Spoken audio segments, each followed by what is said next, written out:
नमस्कार, ये है 5 की बात। मैं नगमा। दिल्ली के मुख्यमंत्री अरविंद केजरीवाल के लिए हर दिन एक नई मुश्किल खड़ी हो रही है। शराब घोटाले में लगते आरोप, राजभवन से बार बार टकराव की वजह से कामकाज में आ रही मुश्किलों के बीच अब जासूसी कांड से खलबली मची है। पहले ये समझ लेते हैं कि ये पूरा मामला क्या है। तो मामला क्या है, देखिए इस ग्राफिक्स के जरिए। आप पर जासूसी का आरोप है। साल 2015 में मनीष सिसोदिया ने एक फीडबैक यूनिट बनाई। तो क्या है ये फीडबैक यूनिट 2015 में जो बनी? आरोप ये है कि इस फीडबैक यूनिट का इस्तेमाल राजनीतिक विरोधियों की जासूसी के लिए हुआ। यानी कि फीडबैक क्या देते थे? ये विरोधियों की जासूसी करके फीडबैक लाते थे, ऐसा आरोप है। अक्टूबर 2015 में मुख्यमंत्री अरविंद केजरीवाल ने इसे यानी कि इस फीडबैक यूनिट को बिना किसी कैबिनेट नोट के मंजूरी दे दी और इसके लिए उपराज्यपाल यानी कि एलजी की कोई मंजूरी भी नहीं ली गई। सीबीआई के मुताबिक 1 फरवरी 2016 से इस यूनिट ने अपना काम भी शुरू कर दिया। 2015 में इसका गठन हुआ और 2016 में 1 फरवरी से इस यूनिट ने काम शुरू कर दिया और इसमें शुरू में अनुबंध पे यानी कि कॉन्ट्रैक्ट पर 17 कर्मचारी रखे गए। अगस्त 2016 में विजिलेंस सचिव ने तब के उपराज्यपाल नजीब जंग की मंजूरी के लिए फाइल उनके पास भेजी। नजीब जंग ने फाइल सीबीआई के पास जांच के लिए भेज दी। सीबीआई के मुताबिक इसका यानी कि फीडबैक यूनिट का 40% काम जो है वो राजनीतिक जासूसी के लिए किया गया। तो ये है अभी पूरा मामला और इसमें अब क्या हुआ है? सीबीआई ने इस मामले में उपराज्यपाल से केस दर्ज करने की इजाजत मांगी। अब दिल्ली के एलजी विनय सक्सेना ने सीबीआई को उप मुख्यमंत्री मनीष सिसोदिया के खिलाफ केस दर्ज करने की अपनी तरफ से हरी झंडी दे दी है। यानी कि अनुमति मिल गई है कि मनीष सिसोदिया पर केस दर्ज किया जाए और इसके लिए गृह मंत्रालय को सिफारिश भेजी गई है। मनीष सिसोदिया के साथ ही 6 अन्य लोगों के खिलाफ केस दर्ज हो सकता है, जिसमें एक आईएएस अधिकारी शामिल हैं। इस मसले पर दिल्ली बीजेपी ने आज प्रदर्शन किया है। इसमें दिल्ली बीजेपी के कार्यकारी अध्यक्ष वीरेंद्र सचदेवा, विधानसभा में नेता विपक्ष रामवीर सिंह बिधुड़ी और विजय गोयल समेत कई नेता शामिल रहे हैं। तो आपको सबसे पहले ये दिखाते हैं कि विजय गोयल से बातचीत जो की है हमारे सहयोगी रवीश रंजन शुक्ला ने। विजय गोयल इस पर क्या कहते हैं? विजय जी, ये बताइए, ये आप लोगों ने दूरबीन लेकर यहाँ प्रदर्शन कर रहे हैं, क्या कारण है इस प्रदर्शन का और किन किन लोगों के खिलाफ ये जासूसी हुई है, अगर इनमें सच्चाई है तो? ये दूरबीनें अरविंद केजरीवाल ने लगाई, फीडबैक यूनिट बनाकर, सीक्रेट सर्विस फंड बनाकर, और ये जाहिर हो गया है, जिसकी एलजी ने इंक्वायरी कर दी है कि ये एमपीज की, बीजेपी के लीडरों की, सरकारी अधिकारियों की, जजेस की, मीडिया की, सबकी जासूसी करने के अंदर लगे हुए थे और अनकॉन्स्टिट्यूशनल, बिना एलजी को बताए, परमिशन लिए, लॉ के खिलाफ इन्होंने एसीबी और विजिलेंस होने के बावजूद भी एक नई फीडबैक यूनिट बनाई ताकि अपनी पॉलिटिक्स को वो कर सकेंगे। तो सर, ये मामला काफी पुराना नहीं है, मतलब कि 2016 का ये मामला है। अभी ये मामला क्यों आखिर इसलिए आया कि अभी ये पकड़ा गया है मामला। 2016 के अंदर इन्होंने गठित किया था इसको जाके, तब भी ऑब्जेक्शन हुई थी, पर अभी गर्म इसलिए हो गया क्योंकि ये पकड़े गए हैं, किसी के अंदर की जवाब देने को तैयार नहीं है। सीक्रेट सर्विस फंड का रुपया कहाँ खर्च हो रहा है, जवाब देने के लिए तैयार नहीं है। किस कानून के अंतर्गत आपने इसको गठन किया है, इसलिए एलजी ने उसको पकड़ लिया है। तो ये जो पूरा मामला है जिस पर अब मनीष सिसोदिया के खिलाफ केस दर्ज होने की अनुमति एलजी की तरफ से दे दी गई है। मनीष सिसोदिया ने ट्वीट करके ये कहा है कि बीजेपी वाले मेरे खिलाफ नया आरोप लाए हैं कि मैं 2015 से इनकी जासूसी करवा रहा हूं। इतने बड़े बड़े लोग जिनका अस्तित्व ही सीबीआई, ईडी, पेगासस से विपक्षी नेताओं के खिलाफ साजिश कराने पर टिका हुआ है, अगर इतने बड़े लोग भी मुझसे डर रहे हैं तो लगता है कि अपन भी मोदी के बराबर हो गए हैं यार। तो ऐसा ट्वीट, एक तंजिया ट्वीट जो है वो किया है मनीष सिसोदिया ने। लेकिन इस वक्त बात यह है कि मनीष सिसोदिया के खिलाफ मामला दर्ज हो सकता है क्योंकि एलजी ने तो अनुमति से दे दी है, गृह मंत्रालय के पास गई है ये फाइल। हमारे साथ जुड़ रहे हैं इस वक्त महेश वर्मा जो बीजेपी के नेता हैं और परविंदर सिंह सेठी हैं जो राजनीतिक विश्लेषक हैं। परविंदर सिंह सेठी, आप राजनीतिक विश्लेषक के तौर पर इस मामले को कैसे देखते हैं? आम आदमी पार्टी लगातार एक न एक मुश्किल में घिर रही है। एक तो आप देखिए कि शराब घोटाले में तमाम तरह के आरोप लगे, बड़े बड़े नेताओं पे आरोप लगे, मनीष सिसोदिया पे भी आरोप लगे, अब एक नए आरोप इनके पास है।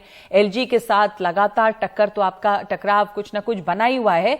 तो ये जो फीडबैक यूनिट बनी थी, कैसे देखते हैं आप उसे? इसका क्या काम था? आरोप है कि ये जो है नेताओं की जासूसी करा रहे थे, विपक्षी नेताओं की जासूसी करा रहे थे। ये एक सीक्रेट सर्विस जैसी यूनिट बनाई गई थी और बिना किसी परमिशन के बनाई गई थी। तो इसकी क्या मंशा हो सकती है? ऐसी यूनिट का क्या औचित्य रहा? आप कैसे देखते हैं इसे? नहीं, देखिए, अभी आपने बताया कि जो फाइल थी इन्होंने नजीब जंग जी के पास भेजी, उन्होंने सीबीआई को भेजी। लेकिन जो मुद्दे की बात यह है कि भारतीय जनता पार्टी घबराई हुई है, बौखलाई हुई है। उन्होंने टारगेट कर रखा है अरविंद केजरीवाल और मनीष सिसोदिया जी को। पहले शराब घोटाले के अंदर उन्होंने उनको खींचा, उनके यहाँ रेड करी और इतना बड़ा मुद्दे की बात ये नहीं है बीजेपी ने घेरा या बौखलाई, वो तो एक अलग बात है। पर मैं पूछ रही हूं अभी कि मुद्दा ये है कि ये जो फीडबैक यूनिट बनी उसका क्या औचित्य लगता है? किस लिए बिना परमिशन के बनी? सवाल ये उठाया जा रहा है। नहीं, ये देखिए, इस बात का उत्तर तो सीएम साहब दे सकते हैं कि उन्होंने किस लिए बनाई। इसके बहुत सारे, एक दिल्ली का सीएम है, अगर कोई वो फीडबैक यूनिट बनाता है या उसके ऊपर कैमरे लगाता है तो वो क्राइम डिटेक्ट करने के लिए हो सकती है। लेकिन मुद्दे की बात ये है कि जब भी चुनाव आते हैं, चुनाव अभी इन्होंने टारगेट करना है। ये बड़ा खोद खोद के 2015 और 2016 का मुद्दा लेके आए हैं और उसके अंदर वो टारगेट कर रहे हैं। 2-3 महीने बाद फिर कई प्रदेशों के चुनाव हैं, 2024 में प्रधानमंत्री के चुनाव तो चुनाव तो लगातार होते रहेंगे कहीं ना कहीं, तो ये कोई ना कोई मुद्दा, लेकिन मुद्दे होते तो निकलते हैं। पर आपने जो कहा, ठीक है, 1 मिनट में जवाब ले लूं इसका। महेश वर्मा भी जुड़ गए हमारे साथ, बीजेपी नेता। 163 जो मामले दर्ज करे सीबीआई ने, जिसमें से 130 कोर्ट में खारिज कर दिए गए।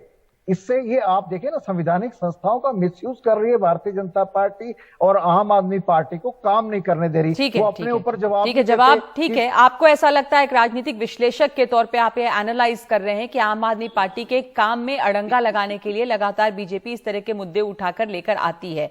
तो महेश वर्मा जी, ये फीडबैक यूनिट तो मुख्यमंत्री बना सकते हैं, उनको फीडबैक चाहिए कामकाज पर। तो ऐसा अब आप लोग ये बात बीजेपी निकाल के लेकर आई है कि जासूसी हो रही थी विपक्षी नेताओं की, इसके क्या सबूत हैं? जैसा कि अभी हमारे साथ जो जुड़े हैं राजनीतिक विश्लेषक परविंदर जी, वो कह रहे हैं कि अब सीसीटीवी कैमराज, तमाम तरह के क्राइम ये सब ना हो, ऐसे कोई फीडबैक यूनिट इसलिए उन्होंने बनाई ये सब कामकाज देखने के लिए। तो ये सीक्रेट सर्विस आप लोग इसको क्यों कह रहे हैं महेश जी? भाई जी, अभी तक तो मैं परविंदर सिंह सेठी जी को जो है आम आदमी पार्टी के प्रवक्ता के तौर पे मैं कई चैनलों पे देखा, यहाँ राजनीतिक विश्लेषक के तौर पे जरूर है। नहीं, प्रवक्ता नहीं हो सर, मैं किसी भी चैनल नेता के रूप में जरूर है। रही बात, छोड़ दीजिए इनकी बातों को। परविंदर जी, मेरी बात को सुन लीजिए, मैं आपको उसी रूप में एक्सेप्ट कर लिया। 5 सेकंड की बात कर रहा हूँ। लगातार आप गैर कानूनी, लगातार केजरीवाल सरकार एक गैर कानूनी काम जो है दिल्ली में की जा रही है। 5 सेकंड और गैर कानूनी काम। परविंदर जी, 1 मिनट आपने बोल लिया, सुन लीजिए 1 मिनट बात को ना परविंदर जी। 5 सेकंड की बात करना चाहता हूँ। क्या बात? इन्होंने मेरे को टारगेट, क्या मतलब बनता है इस तरह से बात करने का? आप बोलिएगा, ये कौन सा तरीका है? नहीं, चलिए, आप प्रवक्ता नहीं है, आप राजनीतिक विश्लेषक के तौर पे ही हमने आपको इंट्रोड्यूस किया है। अब आप उनको बात कहने दीजिए। परविंदर जी प्लीज, आपका माइक डाउन करना पड़ेगा मुझे, आप बात करने दीजिए 1 मिनट। किसी चैनल महेश वर्मा, आप कैसे जवाब देंगे इनके आरोपों का? नगमा जी, देखिए, लगातार गैर कानूनी काम जो है केजरीवाल सरकार दिल्ली में करते आ रही है और इसका जो है एक और ये नमूना सामने आया है और इनकी काली करतूतों के ऊपर और एक मोहर लगी है।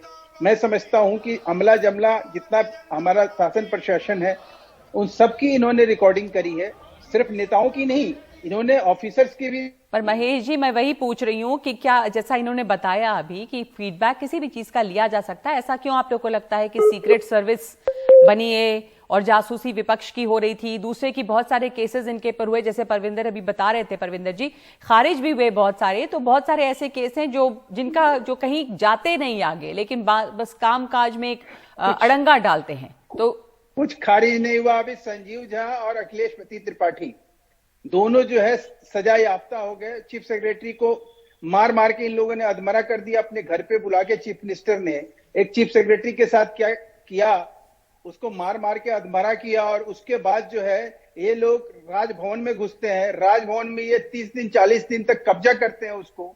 और ये जितने भी गैर कानूनी काम है दिल्ली में, ये सत्ता में आने के बाद लगातार किए। ये जो फीडबैक यूनिट बनी महेश जी, ये जो फीडबैक यूनिट बनी, ये किस तरह से गैर कानूनी है? हमने जैसे बताया कि शायद इसमें कोई तरह की अप्रूवल नहीं ली गई, कैबिनेट नोट नहीं दिया गया, एलजी से अप्रूवल नहीं ली गई। हाँ, तो देखिए ये तो एमएचए का जो है, एमएचए से आपको अप्रूवल चाहिए, एमएचए से अप्रूवल मस्ट है इसमें।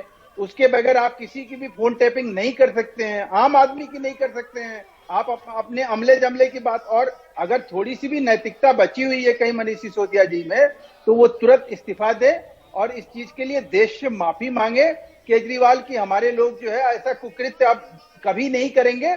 मुझे लग रहा है कि माफी कैसे, माफी तो है। किसी भी पॉलिटिकल पार्टी के किसी भी नेता पे आरोप लगे माफी मांगता तो हमने कम ही देखा है, और ना कोई इस्तीफा देता है आजकल महेश जी। तो वो वाली नैतिकता तो चली गई। माफी नहीं, नगमा जी ऐसे कैसे कर सकती है? नितिन जी के मामले में माफी मांगी, अरुण जी के मामले में माफी मांगी, 10 ऐसे मामले हैं जिसमें इन्होंने। तो इस्तीफा तो नहीं देंगे ना मनीष सिसोदिया के ऊपर? वो तो कह रहे हैं, मनीष सिसोदिया कह रहे हैं, ठीक है, उन्होंने केजरीवाल ने माफी मांगी पहले, इसका मतलब कि पेश किया, ठीक है, ठीक है, केजरीवाल ने माफी मांगी पहले, तो आप कह रहे हैं कि अभी भी माफी मांगनी चाहिए। पर मनीष सिसोदिया का जो इस्तीफे की आप बात कर रहे हैं, उन्होंने कहा है कि बीजेपी मेरे खिलाफ नया आरोप लेकर आई है कि मैं जासूसी करवा रहा हूं, पर ये बड़े बड़े लोग हैं जिनका अस्तित्व ही सीबीआई, ईडी, पेगासस से विपक्षी नेताओं के खिलाफ उन पे भी आरोप लगे हैं ना, आप लोगों पे भी आरोप लगे कि लगातार केंद्रीय एजेंसीज का इस्तेमाल करके आप विपक्ष के ऊपर हमले भी कर रहे हैं, आप उनकी जासूसी भी करवाते हैं।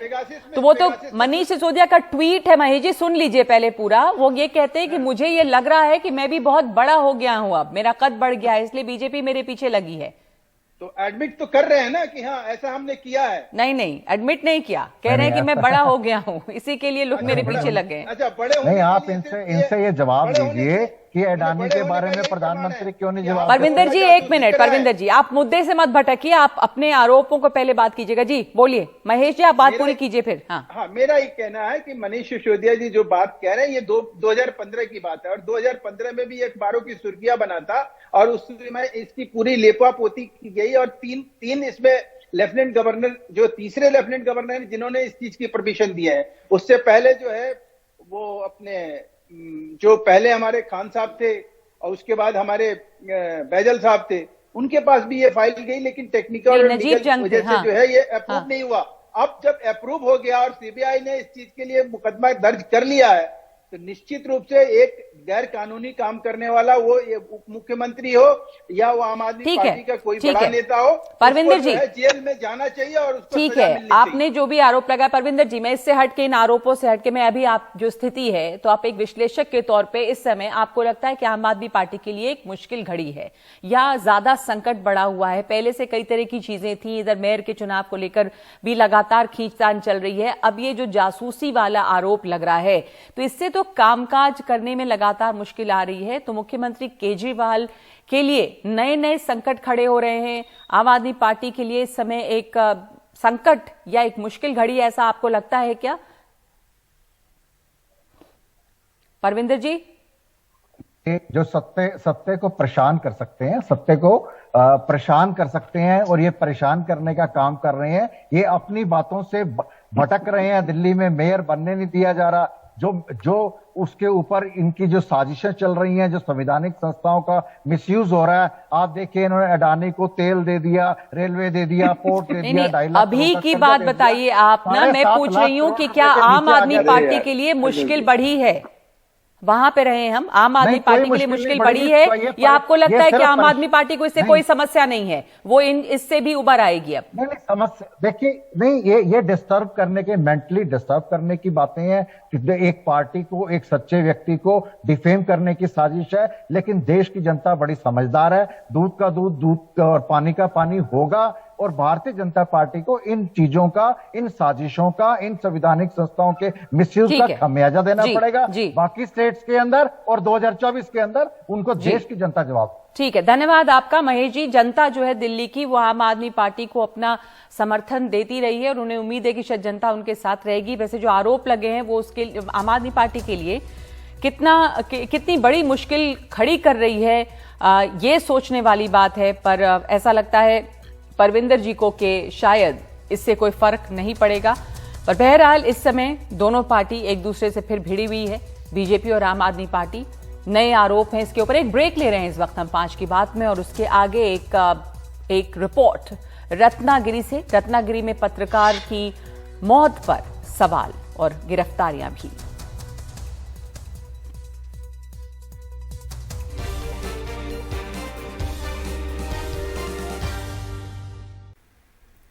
महाराष्ट्र के रत्नागिरी में पत्रकार शशिकांत वारसे की दिनदहाड़े हत्या ने राज्य में पत्रकारों की सुरक्षा पर सवाल खड़े किए हैं। मुंबई मराठी पत्रकार संघ ने वारदात की निंदा करते हुए सीएम और डिप्टी सीएम को चिट्ठी लिखकर इस मामले में कड़ी कार्रवाई की मांग की है। पहले पुलिस ने गैर इरादतन हत्या का केस दर्ज किया था, लेकिन अब हत्या का केस इसमें दर्ज कर लिया गया है।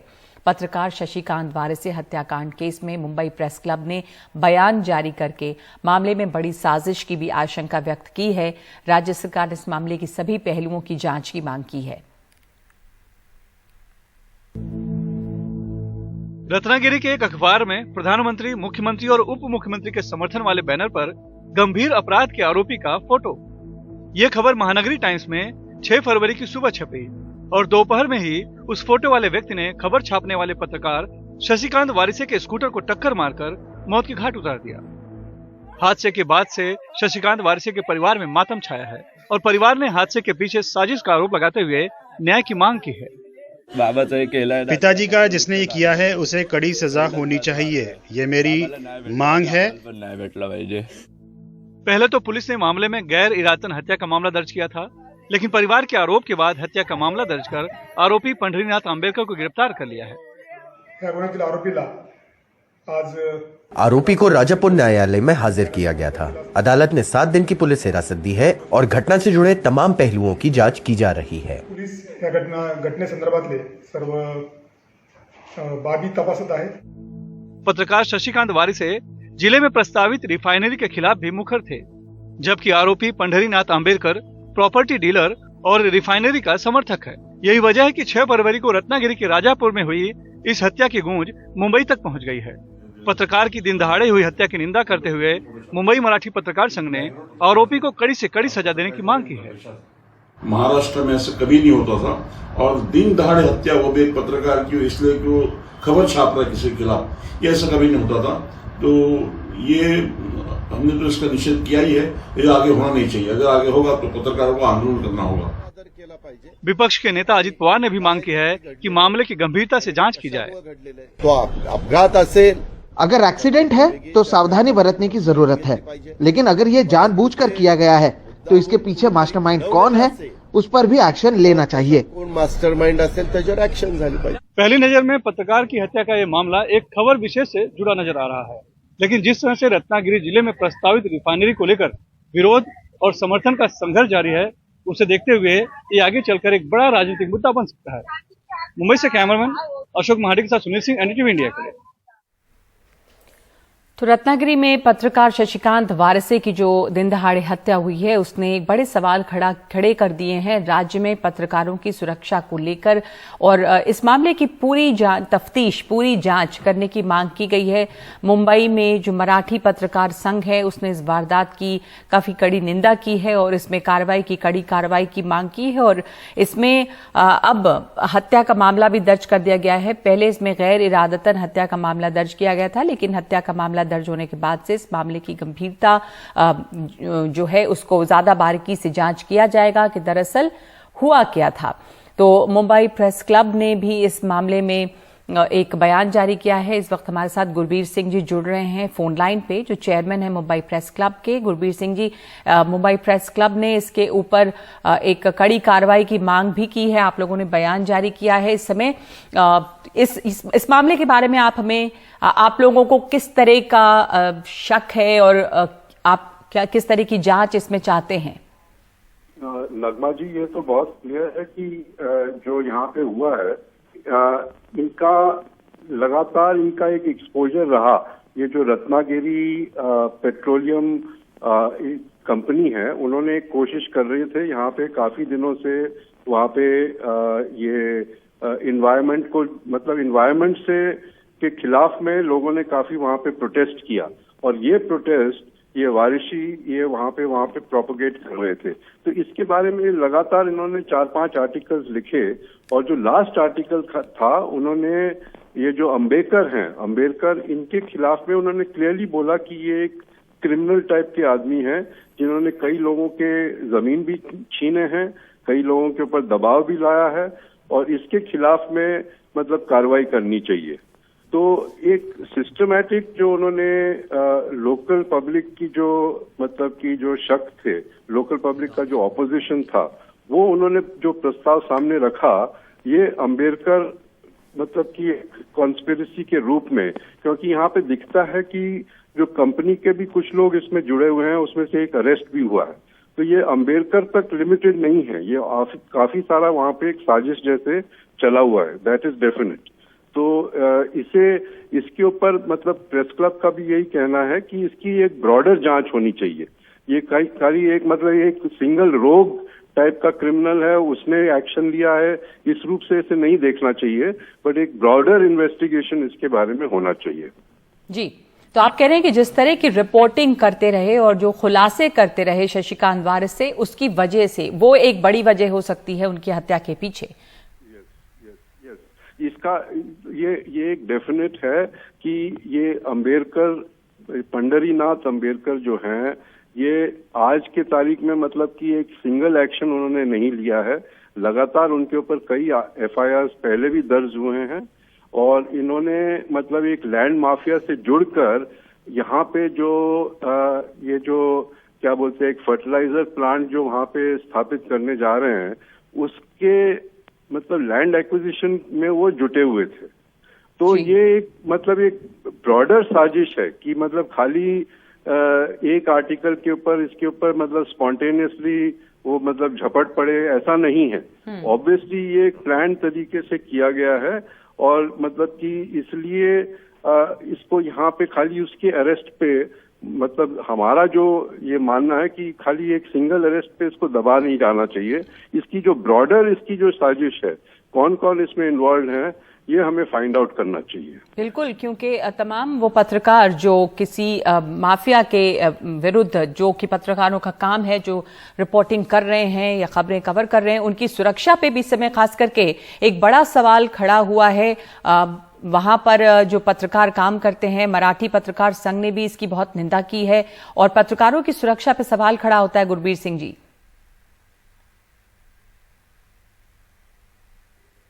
तो हमें एक ब्रॉडर तरीके से देखना चाहिए कि खासकर हम देखते हैं कि रूरल एरियाज, रीजनल एरियाज में जो मतलब कि पावरफुल सज्जन होते हैं, उसमें गवर्नमेंट प्लेयर्स भी होते हैं, नॉन गवर्नमेंट प्लेयर्स भी होते हैं।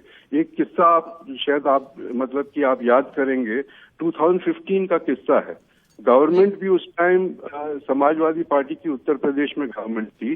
जगेंद्र सिंह एक वहाँ पे यूपी के रीजनल पत्रकार थे, जिन्होंने वहाँ पे ये जो सैंड माइनिंग की, ये शाहजहांपुर के एरिया में सैंड माइनिंग की जब उन्होंने एक्सपोज की, तो वहाँ पे एक जो मिनिस्टर थे मिस्टर वर्मा, उनके लोग पुलिस के साथ मिलकर इनके ऊपर पेट्रोलियम डाल के इनको जलाया गया, और ये मामला सुप्रीम कोर्ट तक गया। उसमें मुंबई प्रेस क्लब भी पार्टी बनी, और फाइनली मुआवजा 30 लाख मुआवजा उनके जो बच्चे और उनकी जो पत्नी थी उनको दिया, और मामला फिर मतलब वहाँ पे सुलझाया गया। बट इनको मतलब बड़ी क्रूरता से इनको मारा गया। सिमिलर सिचुएशन में वहाँ पे सैंड माइनिंग का एक्सपोजर, ये क्या बोलते हैं जो अमर उजाला पेपर के वो स्ट्रिंगर थे, उन्होंने किया था। ये जोगेंद्र सिंह 2015 की मैं बात कर रहा हूँ, और लगातार ऐसे केसेस हो रहे हैं। आज मैं प्रेस काउंसिल का एक मेंबर हूँ, वहाँ पे हर महीने ऐसे केसेस आते हैं। ये तो अभी मर्डर हो गया, लेकिन मतलब दिन दहाड़े जर्नलिस्ट जो अपना मतलब रिपोर्टिंग करते हैं उनको मारा जाता है, उनको धमकी दी जाती है, उनको हैरेसमेंट किया जाता है। तो ये जो सिचुएशन है कि जहां हम फोर्थ स्टेट को बोल रहे हैं कि भाई ये एक सिविल सोसाइटी का ये एक क्रिटिकल पिलर है, उनको अपना काम करने दीजिए। ये काम करने दिया नहीं जा रहा है। तो अगर हम ब्रॉडर सिचुएशन को आज देखें तो ये एक बहुत मतलब कि दुखदायक बात है, और इसे कैसे हम लोग इसको मतलब ये प्रोटेक्शंस जर्नलिस्ट को और मीडिया को कैसे दिया जा सकता है, ये एक बड़ा सवाल हमारे सामने है। ये जी बिल्कुल आपने सही कहा कि ये बड़ा सवाल है, और सिर्फ एक गिरफ्तारी से ये मामला हल नहीं होता। जो पत्रकार अपना काम कर रहे हैं वो बेखौफ अपना काम कर पाएं, ये सुरक्षा उनके लिए जरूरी है। धन्यवाद आपका गुरबीर सिंह जी हमारे साथ फोन लाइन पे जुड़े थे, जो मुंबई प्रेस क्लब के चेयरमैन हैं, और हम बात कर रहे थे रत्नागिरी में पत्रकार शशिकांत वारसी की हत्या, दिन दहाड़े जो उनकी हत्या हुई है उसके बाद में अब ये मांग है कि इसकी पूरी जांच हो। तो इस वक्त एक ब्रेक ले रहे हैं हम, और उसके बाद आपको दिखाएंगे टर्की सीरिया सीमा पर जो विनाशकारी भूकंप आए कई बार, उससे अब कितना उबर पाए हैं देश।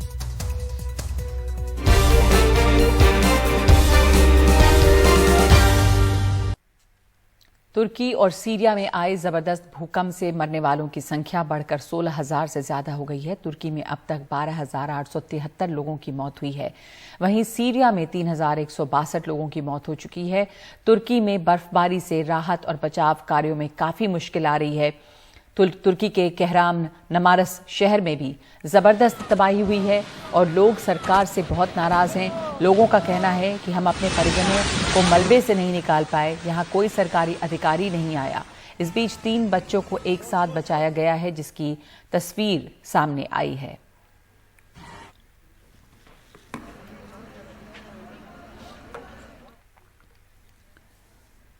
तो ये आप तस्वीरें देख रहे हैं तुर्की और उसके आसपास के इलाके, जो शहर हैं वहां पर उनकी शहर के शहर वैसे और कस्बे जो हैं वो मलबे में बदल गए हैं। आपको ये सैटेलाइट तस्वीरें हम दिखा रहे हैं ऊपर से इस वक्त कैसा नजर आ रहा है ये पूरा इलाका जहां पर विनाशकारी भूकंप आया और जिससे तबाही मची है। तुर्की के दक्षिण में स्थित अटांक्या और कहराम मारस सबसे ज्यादा प्रभावित क्षेत्रों में शामिल है। वहां कई ऊंची इमारतें ध्वस्त हो गई हैं। सैटेलाइट तस्वीरों से यह भी पता चलता है कि भूकंप के बाद सैकड़ों आपात शिविर बनाए गए हैं। ये कैंप खुली जगह और स्टेडियम में बनाए गए हैं। वहां से राहत और बचाव का काम चल रहा है।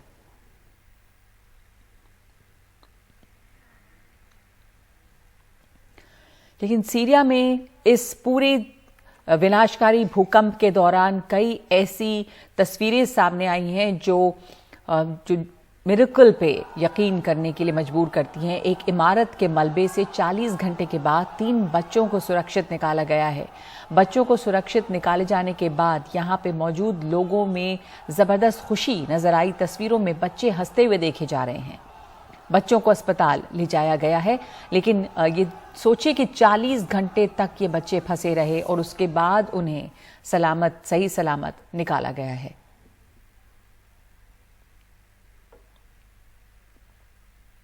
और 50 घंटे के बाद एक बच्ची को मलबे से निकाला गया। 50 घंटे तक वो मलबे में दबी रही, निकाला गया। उसके बाद उसे अस्पताल में भर्ती कराया गया है, जहां उसका इलाज चल रहा है। बच्ची के परिवार के बाकी सदस्यों की वैसे इस भूकंप में मौत हो गई है।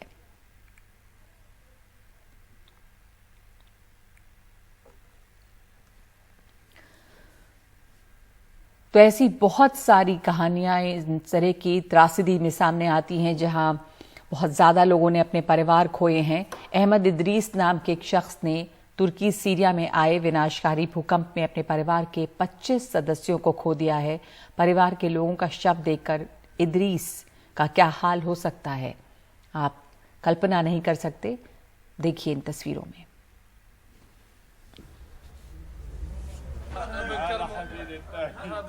सीरिया के भूकंप प्रभावित क्षेत्रों में मलबे से दबे लोगों को बाहर निकालने के लिए बचाव का काम चल रहा है, लेकिन अनुभवी टीमों और भारी मशीनरी की कमी के कारण राहत और बचाव का काम धीमी गति से हो रहा है।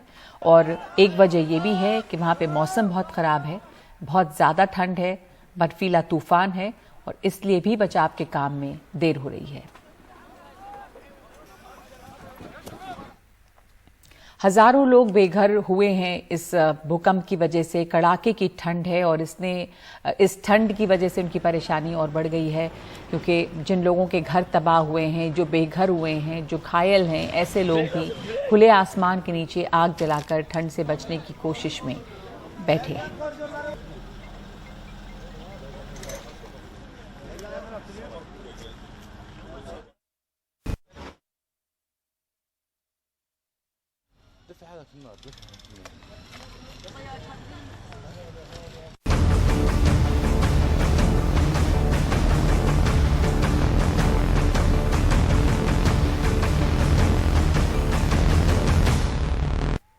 भारतीय जनता पार्टी के राष्ट्रीय अध्यक्ष जेपी नड्डा ने त्रिपुरा विधानसभा चुनाव के लिए आज घोषणा पत्र जारी किया। इस मौके पर नड्डा ने कहा कि बीजेपी ने जो वादे किए थे उसे निभाया।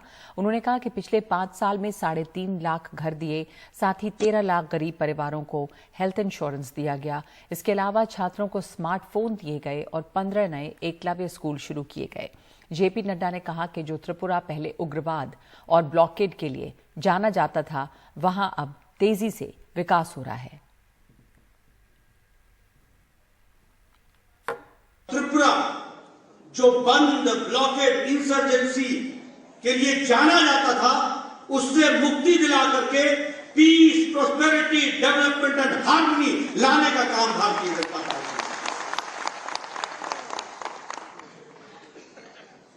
अभावग्रस्त त्रिपुरा से आज समृद्ध त्रिपुरा की ओर हम आगे बढ़ रहे हैं।